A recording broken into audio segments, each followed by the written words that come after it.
Bismillahirrahmanirrahim. Assalamualaikum warahmatullahi wabarakatuh.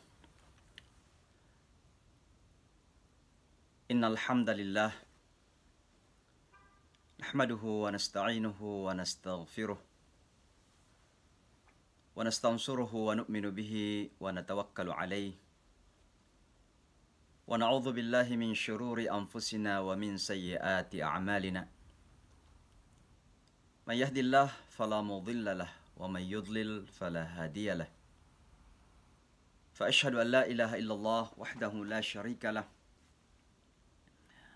wa asyhadu anna Muhammadan abduhu wa rasuluhu la nabiyya ba'dah. Sallallahu ta'ala alaihi wa ala alihi wa sahabatihi ajma'in, amma ba'd. Fa'udzu billahi minasyaitonir rajim. Subhanaka la ilma lana illa ma 'allamtana innaka antal alimul hakim. Allahumma 'allimna ma yanfa'una wanfa'na bima 'allamtana warzuqna fahma wal ikhlasa fil 'amal. Yang saya hormati Bapak Rektor Sekolah Tinggi Islam di Tangerang, Al-Ustadz Jamaluddin LCMA, para dekan, para dosen, dan khususnya tentunya para wisudawan dan wisudawati, hadirin dan hadirat yang semua dimuliakan oleh Allah Subhanahu wa Ta'ala. Tentu pertama-tama sepatutnya lah kita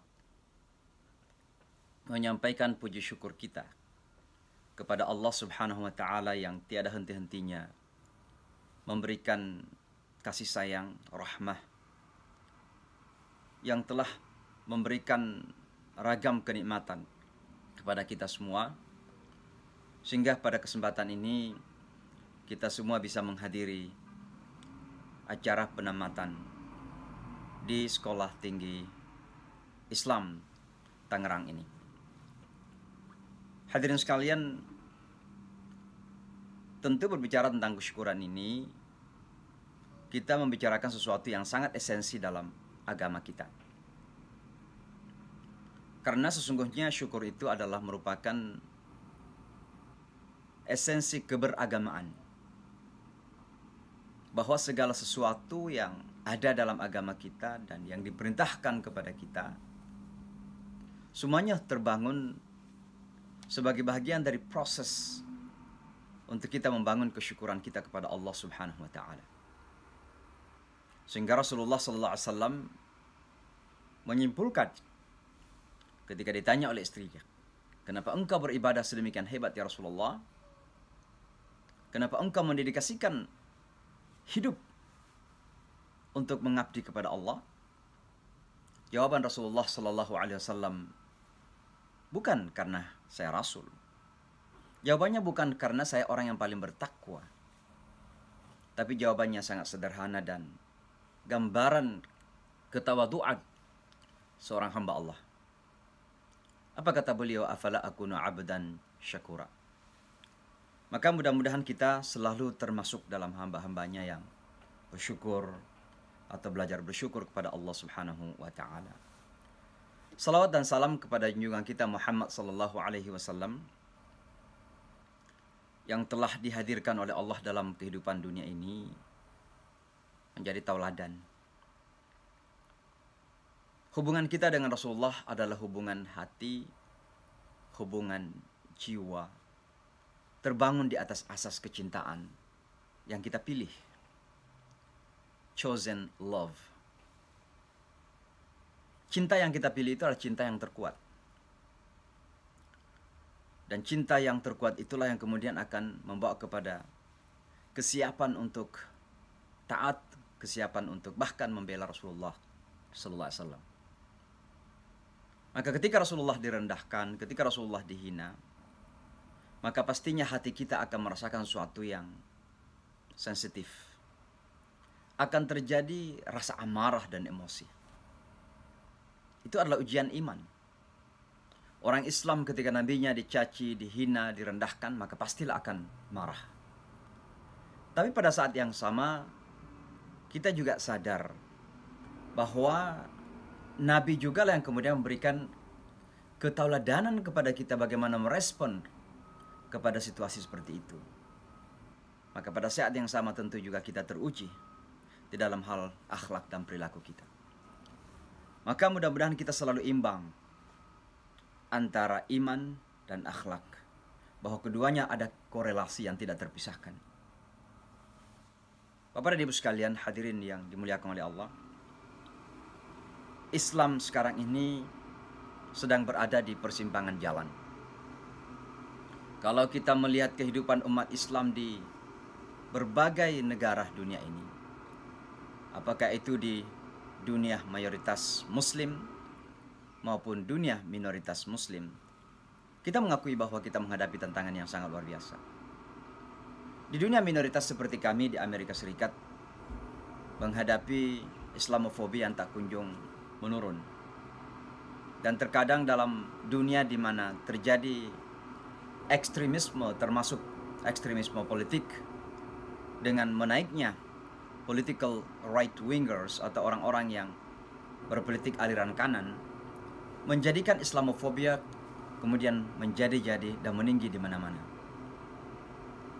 Tapi pada saat yang sama, there is a good news, ada berita yang baik, bahwa Islam di tengah tantangan ini, ya, di tengah rintangan, kesulitan, ya, kesukaran, challenges, justru juga semakin menemukan jalan untuk menjadi kuat. Maka kita lihat misalnya Islam di dunia minoritas Muslim, perkembangannya semakin tidak tertahankan. Islam semakin populer, Islam semakin dikenal, dan bukan cuma itu saja. Bahwa masyarakat luas juga sudah mulai membuka mata terhadap Islam yang sesungguhnya. Tidak dipahami lagi sebagai Islam yang kemudian berbahaya, Islam yang datang sebagai ancaman. Nah tentu dalam situasi seperti ini, yang kemudian akan menentukan perjalanan selanjutnya adalah ada pada mereka yang ikut kepada agama ini. Kitalah orang Islam. Sebab memang permasalahannya bukan pada Islam. Islam itu kekuatan yang dahsyat, keindahan yang luar biasa, memiliki atraksi daya tarik yang jika mata manusia terbuka pasti akan tertarik dan jatuh hati. Itulah keindahan Islam. Al-Quran menggariskan itu. Yuriduna liyutfi'u nurallahi bi afwahihim wallahu mutimmu nurihi walau karihal kafirun. Bahwa ada sekelompok manusia yang berusaha untuk memadamkan cahaya Allah dengan mulut-mulut mereka. Tentu dengan ragam cara. Termasuk media massa, media sosial sekarang ini menjadi alat yang begitu sangat ya kuat untuk membangun image ya, antara negatif dan positif tentang sesuatu, termasuk wajah Islam itu sendiri. Tapi apa kata Allah? Wallahu mutimmu nurihi walau karihal kafirun. Dan Allah menjadi penyempurna, bukan sekedar menyempurnakan, tapi dia sendiri, Allah sendiri menyempurnakan ya, ajarannya itu. Walau karihal kafirun, walaupun ada orang-orang yang tidak senang.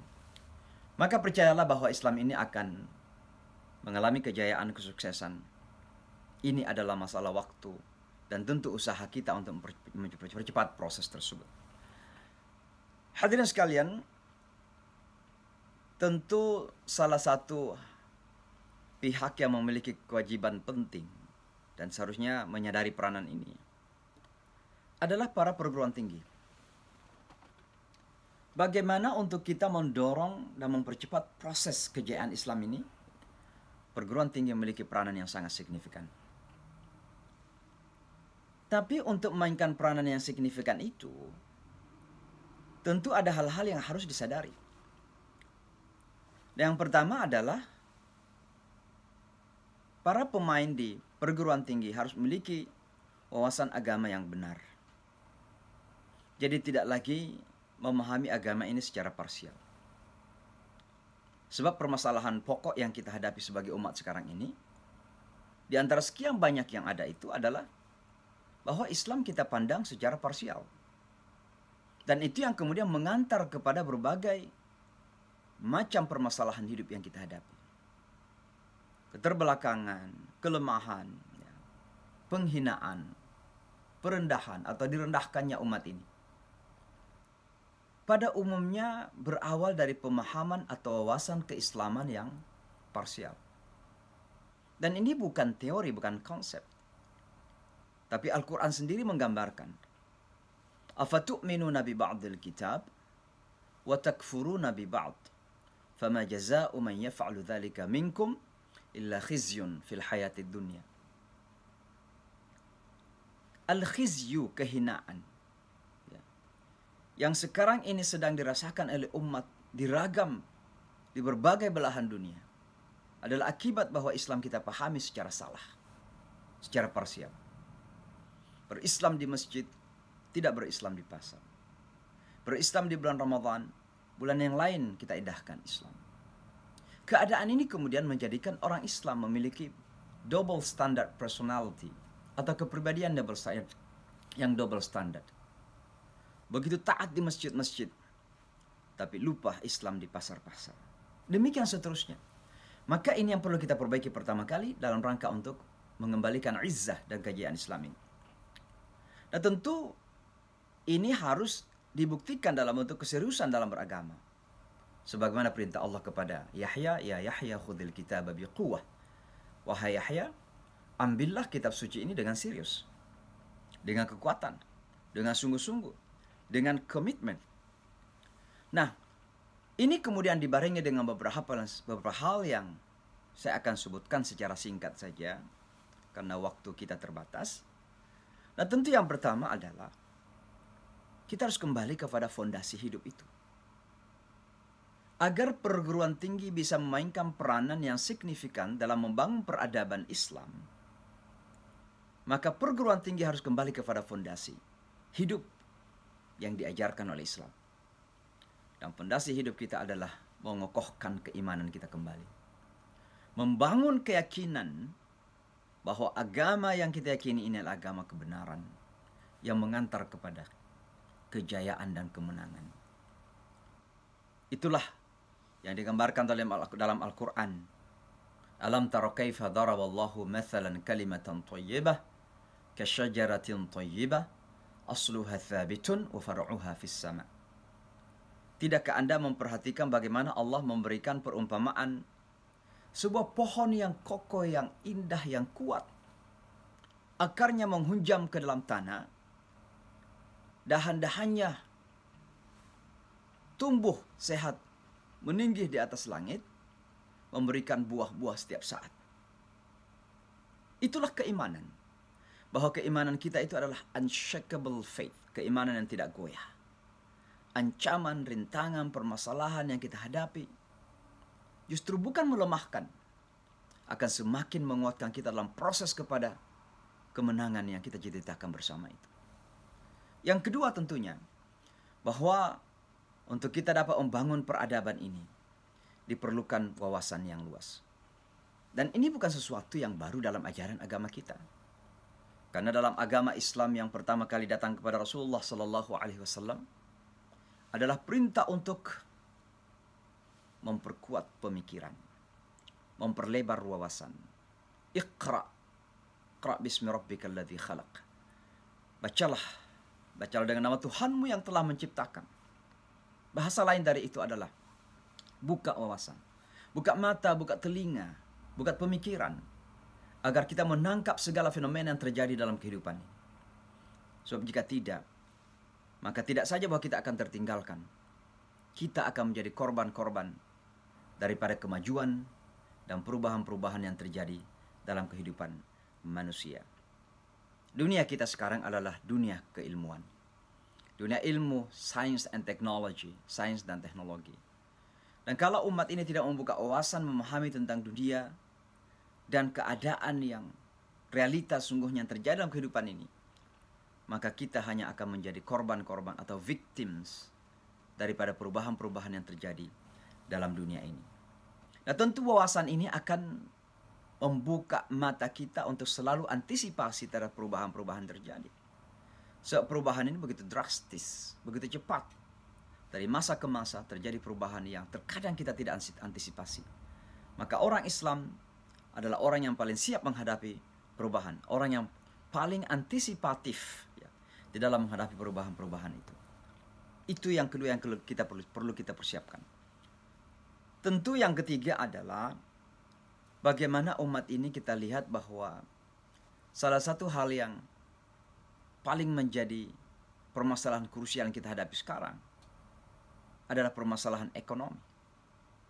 Maka umat ini tidak akan bangkit, peradaban Islam tidak akan bisa kita kembalikan kalau umat masih melihat bahwa membangun perekonomian ini adalah sesuatu yang tidak terlalu urgent, tidak penting. Padahal sesungguhnya kalau kita melihat kota New York misalnya, dan kita paham bahwa kota New York adalah pusat kapitalisme dunia. Disinilah ada Wall Street. Disinilah modal mengalir ke seluruh dunia. Tel Aviv bisa jadi karena kekuatan ekonomi dari New York. Bank-bank, para saudagar, para pebisnismen Yahudi di kota New York, mereka lah yang kemudian mendukung pembangunan Israel dan Tel Aviv itu. Disinilah kemudian kita belajar bahwa umat Islam ini tidak akan bisa mengembalikan kejayaan itu kecuali umat sadar akan pentingnya untuk kita membangun basis perekonomian. Perintah zakat tidak sekedar dipahami oleh Rasulullah Sallallahu Alaihi Wasallam sebagai kewajiban untuk memberi, mengeluarkan 2,5% dari harta kita. Tapi beliau memahami bahwa perintah zakat itu sekaligus adalah perintah kepada umat ini untuk membangun basis perekonomian. Itulah kemudian yang jadikan beliau membeli pasar di Madinah ketika itu. Nah, tentu sebelum yang terakhir sekali adalah bagaimana umat kita ini harus sadar bahwa dalam dunia yang global sekarang ini terjadi kompetisi, terjadi persaingan yang luar biasa. Dan oleh karenanya umat ini harus selalu mempersiapkan diri. Wa a'iddu lahum mastata'tum min quwwah. Persiapkan kekuatan itu. Tentu salah satu kekuatan yang harus kita persiapkan dalam zaman sekarang ini adalah kekuatan basis politik. Maka umat ini jangan lagi dibodohin dengan mengatakan bahwa politik itu jahat, politik itu buruk. Politik itu adalah sesuatu yang netral, tergantung ada di tangan siapa. Kalau ada di tangan penjahat, maka politik jahat. Maka disinilah umat Islam harus merebut kembali itu karena kita sedang bersaing dengan semua pihak dalam kehidupan ini. Nah, tentu yang terakhir sekali adalah bahwa tidak mungkin umat ini akan bangkit untuk memainkan peranan membangun peradaban yang solid. Bahkan saya mengistilahkan peradaban alternatif. Kecuali jika umat ini memahami keadaan dunia kita sekarang ini, yaitu dunia global, dunia yang menginternasional, sehingga umat harus menyiapkan diri untuk memainkan peranan global tersebut. Umat ini adalah umat yang global. Agama yang kita yakini adalah agama yang global. Konsep Tuhan adalah konsep Tuhan yang global. Rabbul Alamin. Al-Quran adalah hudan linnas. Rasulullah adalah rahmatan lil alamin. Maka segala konsep yang ada dalam agama kita ini adalah konsep global. Dan oleh karenanya umat Islam harus berani untuk tampil berada di garda terdepan untuk memainkan peranan global tersebut. Tentu dalam konteks kita sebagai bangsa Indonesia, negara muslim terbesar dunia, ini lebih krusial lagi. Bahwa kita menjadi negara muslim terbesar dunia bukan sembarang, bukan karena kebetulan, tapi itu adalah amanah dari Allah Subhanahu wa taala untuk kita junjung tinggi agar kita bisa mewakili Islam ini menjadi ambassadors, representasi Islam yang positif. Kenapa saya mengistilahkan positif? Karena karakter kebangsaan kita sebagai orang Indonesia adalah kapasitas keislaman. Mudah tersenyum, gotong royong, atau dalam bahasa Al-Quran, mudah merangkul orang, mudah berdialog, mudah bekerja sama, dan itulah yang diistilahkan dengan rahmatan lil alamin. Wa ma arsalnaka illa rahmatan lil alamin. Maka mari kita mainkan peranan ini. Kewajiban kita adalah menjadi wakil sekaligus menyampaikan Islam secara baik kepada dunia. Dengan demikian insya Allah pada masanya Allah akan memberikan kejayaan, kesuksesan, dan kemenangan untuk membangun kembali peradaban Islam insya Allah. Saya kira demikian. Terima kasih. Mohon maaf atas segala kekurangan. Hadanallah wa iyyakum ajma'in. Wassalamualaikum warahmatullahi wabarakatuh.